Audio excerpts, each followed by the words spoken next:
Yan, hello Madmax Fabrication.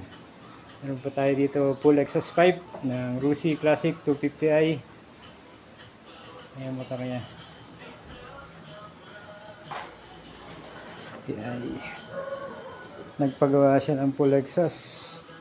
Modified elbow.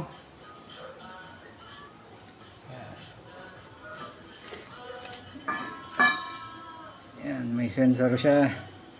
Kinabit na lang namin sa stainless pipe. 1 and 1 port.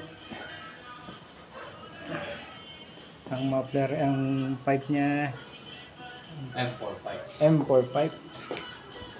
Ayan siya. Ayan. Sound check natin, sound check. Okay.